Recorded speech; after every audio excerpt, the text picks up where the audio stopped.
বন্ধুরা সবাই কেমন আছো? সবাইকে আমার মিনি কিচেনে স্বাগতম। তো আমি আজকে আমার মিনি কিচেনে খুব সুন্দর একটা রেসিপি রান্না করব। সেজন্য আগে কিচেনটাকে সুন্দর করে গুছিয়ে নিয়েছি। দেখো, আপনার কিচেনটা অনেক সুন্দর না? সবার কমেন্টসে বলে যাবে। তো আজকে আমি রান্না করব হচ্ছে ডিম দিয়ে, বড় বড় ডিম দিয়ে ডিমের একটি তরকারি রান্না করব। তো সবাই দেখতে থাকো। তো প্রথমে চুলাটা জ্বালিয়ে নিলাম। চুলাটা একবার জ্বালাইলে কিন্তু আর নিবানো যায় না, কি যে প্যারা। তো চুলাটা তো প্রথমে জ্বালিয়ে তারপরে আমি এখানে তেল দিয়েছি চুলাতে। তেল দেওয়ার পরে হচ্ছে আমি এখানে পেঁয়াজ দিয়ে দিব। তেলটা একটু গরম হলে পরে একটু পেঁয়াজ দিয়ে দিব। এই যে পেঁয়াজ দিয়ে দিলাম। পেঁয়াজটা এখন একটু হালকা করে ভেজে নেব, ভাজতে থাকবো। আর এই মিনি কিচেনে কিন্তু রান্না করতে খুবই ভালো লাগে। আর এগুলাকে অনেকে আজাইরা কাম বলে, কিন্তু আমার এই আজাইরা কাম করতেই ভালো লাগে।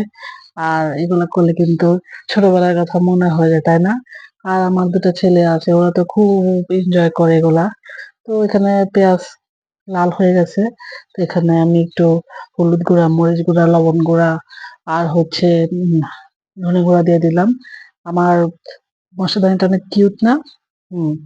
তো এগুলো এখন দিয়ে একটু কষিয়ে নিব আমি খুব ভালো করে। সামান্য একটু পানি দিব, নাহলে পুড়ে যাবে মশলাগুলো। কারণ আমার চুলা এখন পুরাই হাই হিটে আছে।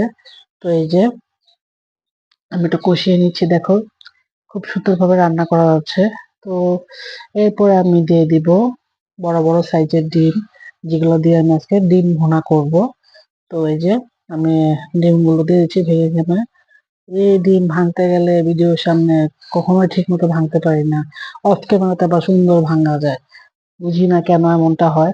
তো এই যে ডিমগুলো দিয়ে দিলাম, এখন একটু নেড়ে চেড়ে দিচ্ছি। এরপরে আমি আস্তে করে এটাকে রান্না করে নেব। খুবই ইয়াম্মি হয়েছে কিন্তু।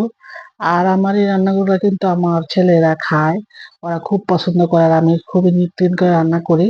এগুলো কিন্তু ফেলে দিই না বন্ধুরা, এগুলো খুব মজা লাগে খাইতে। আমার ছেলে পরবর্তী এগুলা খেয়ে ফেলে।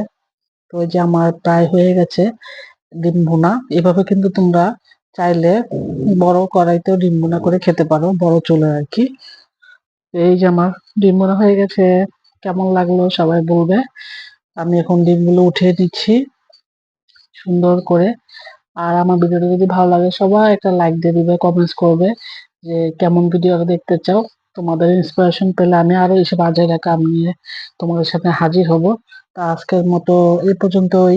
সবাই ভালো থাকো, সুস্থ থাকো। টাটা, আসসালামু আলাইকুম।